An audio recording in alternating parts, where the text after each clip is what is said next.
Sebenarnya ini sebuah kebijakan yang sudah diamanatkan sejak lama, sejak Undang-Undang eh, nomor 9 tahun 2000, nomor 4 tahun 2009.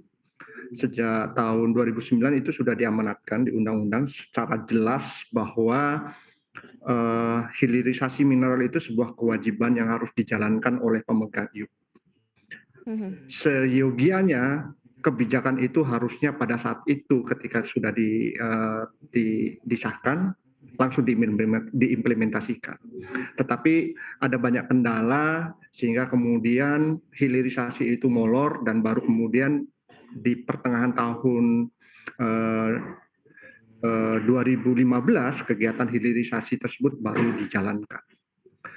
Walaupun kemudian itu agak telat, tetapi kami tetap mengapresiasi upaya pemerintah untuk mendorong hilirisasi. Kenapa? Karena kekayaan sumber daya alam berbasis mineral itu tidak mempunyai nilai manfaat yang tinggi atau signifikan kalau kemudian tidak diolah atau hanya dijual atau diekspor dalam bentuk bahan baku. Kita semua tahu Jepang, kemudian Korea, sejumlah negara-negara Eropa itu tidak mempunyai sumber daya mineral, tetapi justru mereka bisa menghasilkan produk-produk berbasis mineral yang mempunyai nilai jual yang sangat tinggi, yang notabene justru barang-barang tersebut diekspor balik ke negara-negara termasuk Indonesia yang mempunyai sumber daya alam dengan nilai harga yang jauh lebih tinggi. Itulah yang kemudian menyebabkan kemudian Jepang, Korea, negara-negara Eropa, kendati pun tidak memiliki sumber daya alam yang berlimpah, tapi justru menjadi salah satu negara dengan kekuatan ekonomi yang signifikan. Harusnya Indonesia dengan memiliki sumber daya mineral yang melimpah di hampir semua komoditi yang strategis, kalau itu kemudian bisa dilakukan hilirisasi seperti yang disampaikan oleh Pak Jokowi dan yang diamanatkan oleh Undang-Undang yang tahun 2009, maka kalau itu kita lakukan dengan baik, kita akan bisa menjadi negara yang punya peran signifikan dalam kancah internasional dengan bisa mendapatkan nilai tambah yang sangat signifikan dari mineral yang kita miliki. Harusnya itu yang kita dorong. Ya. Baik, dari sisi amanat kan memang sudah ada ya. Kalau sekarang kita berbicara mengenai momentum untuk adanya hilirisasi ini seperti apa? Apakah di positioning saat ini ketika memang sedang ada windfall untuk harga komoditi, atau kapan nih momentum yang sangat-sangat atau sangat pas bisa dilakukan nih? Pak Gilbert, dari Anda. Ya, saya pikir ini udah tepat ya, yang apa yang disampaikan oleh pemerintah, karena seharusnya ini sudah dilakukan sejak lama gitu. Bahkan kalau kita boleh dibilang memang agak telat gitu. Nah, memang PR-nya tidak mudah ya membuat smelter dan sebagainya untuk hilirisasi itu ya, karena harganya cukup mahal dan sangat mahal.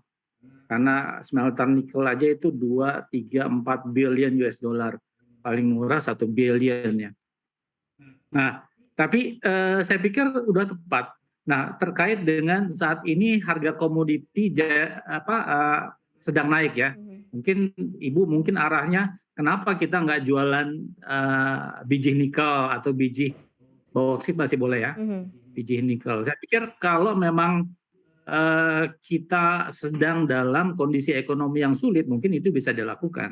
Tapi Indonesia kan sepertinya enggak. Sekarang kan ekonomi kita cenderung survive lah dibanding dengan negara-negara lain yang ekonominya terpuruk ya. Jadi saya pikir sudah tepat lah apa yang disampaikan oleh Pak Jokowi bahwa ini saatnya kita untuk hilirisasi. Bahkan bauksit itu 2022 rencananya. Bauksit 2022 di stop, tidak boleh ekspor biji, dan nikel sudah sejak 2019 atau 2020 saya lupa itu, sekitar sini. Jadi ini memang udah saatnya gitu. Nah, tapi sekarang PR-nya adalah bagaimana membuat hilirisasi yang tidak mahal gitu. Karena tambang di Indonesia ini kan terakhir dibagi-bagi ya. Tadinya kalau zamannya PKP 2B itu satu perusahaan bisa dapat 100.000, 200.000 hektar. Nah, sekarang dibagi-bagi cuma 5.000 hektar, 10.000 hektar. Sehingga tidak mungkin satu konsesi membangun smelter yang sedemikian mahal gitu. Nah, memang ada kebijakan dari pemerintah. Oke, bolehlah beberapa konsesi jadi satu, kemudian membangun sebuah smelter. Tapi kan membangun kerjasama seperti itu kan tidak mudah. Betul, betul. Nah, sebetulnya kalau kita bicara masalah nikel ya, sekarang kan pemerintah sedang mendorong untuk membuat pabrik baterai ya, pabrik baterai. Nah, yang kita tahu sekarang nikel itu menjadi bahan baku untuk pembuatan baterai, untuk electric vehicle ya, mobil dan motor listrik gitu. Nah, sebetulnya ini kesempatan bagus. Nah, masalahnya sekarang untuk membangun contoh aja membangun mixed hydroxide precipitate itu ya, MHP, itu kan 1 sampai 2 billion US dollar, sangat mahal. Siapa yang mau mengeluarkan uang sedemikian banyak untuk membangun itu gitu, dan itu sekarang metodenya yang sudah terbukti itu baru satu ya, HPAL itu ya, high pressure acid leaching. Baik.